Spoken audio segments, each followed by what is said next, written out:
এই দেশে শান্তি এবং যদি বিরাজমান রাখতে হয় তাহলে জামাত ইসলামের কোনো বিকল্প নাই। বিসমিল্লাহির রহমানির রহিম। বন্ধুরা, আমরা সকলেই আল্লাহর রহমতে ভালো আছি, এই জন্য আল্লাহর কাছে আমরা শুকরিয়া আদায় করি, সবাই বলি আলহামদুলিল্লাহ। এবং আমাদের প্রিয় নবী হযরত মুহাম্মদ সাল্লাল্লাহু আলাইহি সাল্লামের প্রতি দরুদ বর্ষিত হোক, এই জন্য আমরা দরুদে সালাম পেশ করি, সবাই বলি সাল্লাল্লাহু আলাইহি সাল্লাম। আসসালামু আলাইকুম বন্ধুরা, কেমন আছেন? আশা করি সবাই ভালো আছেন। তো বন্ধুরা, বাংলাদেশ বর্তমান প্রেক্ষাপটে কোন দল সামনে ক্ষমতা আসার সম্ভাবনা আছে সেই সম্পর্কে আমরা আলোচনা করব আজকের ভিডিওতে। এই জন্য ধৈর্য সহকারে পুরো ভিডিওটি দেখবেন, ভালো লাগলে লাইক দেবেন, শেয়ার করবেন বন্ধুদের মধ্যে, আর অবশ্যই আমার চ্যানেলটি সাবস্ক্রাইব করে অল নোটিফিকেশনে ক্লিক করবেন। এবং ফেসবুক থেকে যারা দেখছেন পেজটি ফলো করে পাশে থাকবেন পরবর্তীতে নতুন নতুন ইনফরমেটিভ ভিডিও পাওয়ার জন্য। তো বন্ধুরা, আমরা চলে যাচ্ছি মূল ভিডিওতে।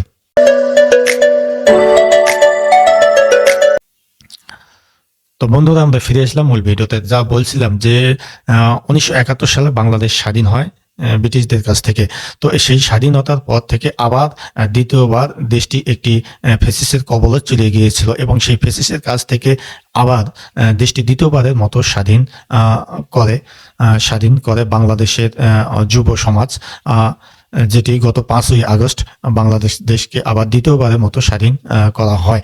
আর এর অগ্রগামী ভূমিকা পালন করে আমাদের রংপুর উত্তরবঙ্গের সেরা এবং রংপুরের ঐতিহ্য বেগম রোকেয়া বিশ্ববিদ্যালয়ের ইংরেজি বিভাগের 12তম বিভাগের শিক্ষার্থী আবু সাইদ। তো এই আবু সাইদ পুলিশের নিকট বুক এগিয়ে দিয়ে তাকে প্রমাণ করিয়ে দেখিয়েছে, যে সারা বিশ্বের কাছে প্রমাণ করে দিয়েছে যে বাঙালি জাতি ভীরু জাতি নয়, বাঙালি। এবং এই ছাত্র সমাজ পুলিশের নিকট বুক পেতে দিতেও তারা দ্বিধাবোধ করে না। তারা দেশকে ফ্যাসিস্টের হাত থেকে বাঁচাতে তারা এরকম পরিকল্পনা করে থাকে। তত দুর্দান্ত সাহসী এই বাঙালি সারা বিশ্বের নিকট, এমনটি জানা গেছে। তো এমন পরিস্থিতিতে 8ই আগস্ট তত্ত্বাবধায়ক সরকার অর্থাৎ অন্তর্বর্তীকালীন সরকার গঠিত হয়। এই অন্তর্বর্তীকালীন সরকার গঠিত হয়, তারপর থেকে দেশ চলছে, বিভিন্ন সমস্যাও দেখা দিচ্ছে।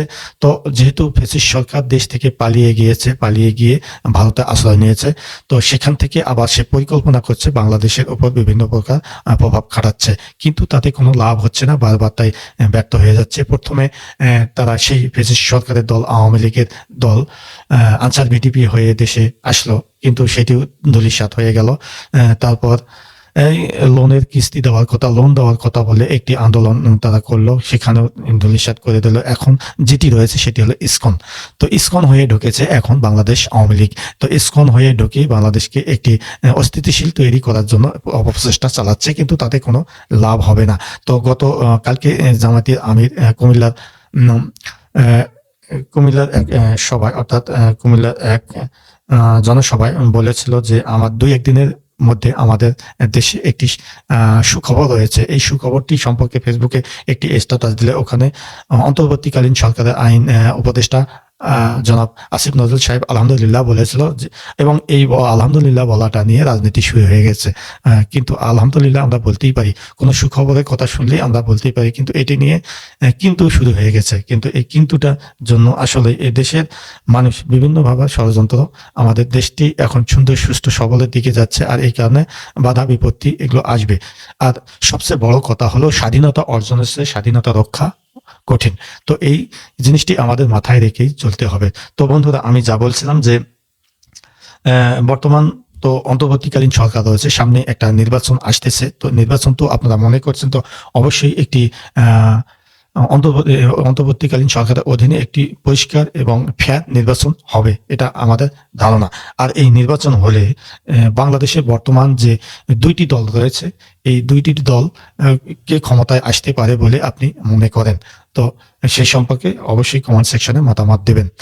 তো বর্তমান 2টি দল রয়েছে, একটি হলো বাংলাদেশ জামায়াতে ইসলামী, অপরটি হলো বাংলাদেশ জাতীয়তাবাদী দল বিএনপি। এই 2টি দলই কিন্তু দেশের এখন শীর্ষ পর্যায়ে রয়েছে, আর ছোটখাটো দলও রয়েছে এদের মধ্যে। এই দলগুলো হয়তো ভাগাভাগি হয়ে যাবে। আমার ধারণা যে ইসলামী দলগুলো সবগুলো একত্রে হয়ে যাবে ইনশাল্লাহ। আর অন্যান্য যে দল, ইসলাম ছাড়া যে দলগুলো রয়েছে, সেই দলগুলো হয়তো বিএনপির সঙ্গে তারা কোয়ালিশন করবে। তো এই ধরনের এখন বাংলাদেশে আর অন্তর্বর্তীকালীন সরকার অর্থাৎ বর্তমান যে পরিস্থিতি, অর্থাৎ আওয়ামী লীগ সরকার যেহেতু ছাত্রলীগ বাতিল করা হয়েছে এবং এই আওয়ামী লীগ সরকার চিরতরে বাংলাদেশ থেকে বিদায় হবে বলে আমরা মনে করি, এবং হওয়াটা স্বাভাবিক। কারণ এমন একটি খুনি সরকার, অর্থাৎ যে দল থেকে হাজার হাজার খুন করা হয়, বাংলাদেশের মানুষের ভোটে একটি রাজনীতি শুরু হয় এবং একটি সরকার গঠিত হয়, আর সেই দল যদি খুনি হয়, সেই ভোটারদের উপর অত্যাচার, খুন, নির্যাতন, খুন, আয়নাঘর এরকম যদি নিপীড়ন করে থাকে, সেই দল বাংলাদেশে থাকার কোনো অধিকার নেই। এটা সাংবিধানিক অধিকার হিসেবে তাদের দল। আপনারা হয়তো জানেন যে জার্মানির নাৎসি পার্টি মানুষের উপর অত্যাচার ষড়যন্ত্র করেছিল এবং অনেক এরকম শেখ হাসিনার মতো খুনও করেনি, কিন্তু সে নাৎসি পার্টি আজ 100-150 বছর থেকে পৃথিবী থেকে মুছে গেছে, আর ফিরে আসতে পারছে না। তো আমার ধারণা যে এইরকম আওয়ামী লীগ পার্টিটা চিরতরে মুছে যাবে। আর যদিও আওয়ামী লীগ পার্টি বের হয়ে আসে, বিকল্প নতুন দল এবং নতুন নেতৃত্বে আসতে পারে বলে মনে করা হচ্ছে। কিন্তু সেই আওয়ামী লীগ, শেখ মুজিবের আওয়ামী লীগ, যে শেখ হাসিনার আওয়ামী লীগ, এই আওয়ামী লীগ আর ভবিষ্যতে আসার সম্ভাবনা নেই। তো যাই হোক, সেক্ষেত্রে এখন দল রয়েছে মাত্র 2টি। এই 2টি দলের মধ্যে আপনার মতে কোন দলটি ক্ষমতায় আসতে পারে বলে মনে করেন? তবে আমি যেটা গবেষণা করে দেখেছি এবং আমাদের বিভিন্ন এলাকায় তৃণমূল পর্যায়ে আলোচনা করে দেখেছি, যে তাতে বলা হচ্ছে যদি আল্লাহ চাহে জামায়াতে ইসলাম সামনে ক্ষমতায় আসতে পারে। আর যদি নাও আসে, তাহলে জামায়াতে ইসলাম একটি শক্তিশালী বিরোধী দল হিসেবে বাংলাদেশে থাকবে। তো এটি ধারণা করা হচ্ছে। অর্থাৎ আমি আপনাদের বলে রাখি যে তৃণমূল পর্যায়ে আমরা সাধারণ লোকের সঙ্গে অনেক মিশি এবং আমার পেশা সাধারণ লোকের সঙ্গে মেশা। আমি সবার সঙ্গে মিশি, কথা বলি, জানি, বুঝি। আর তারা বলছে যে আমরা এক ফ্যাসিস্টকে বিদায় করে আর এক ফ্যাসিস্ট যেন দেশে না বসতে পারে, এইরকম কথাবার্তা অনেক সাধারণ লোক বলছে। তো যাই হোক, তো এইরকম কথাবার্তা বলাতে বোঝা যাচ্ছে যে তারা জামায়াতে ইসলামকে সাপোর্ট করবে বা জামায়াতে ইসলামকে ভোট দিবে। তো এমন পরিকল্পনা রয়েছে সাধারণ মানুষের।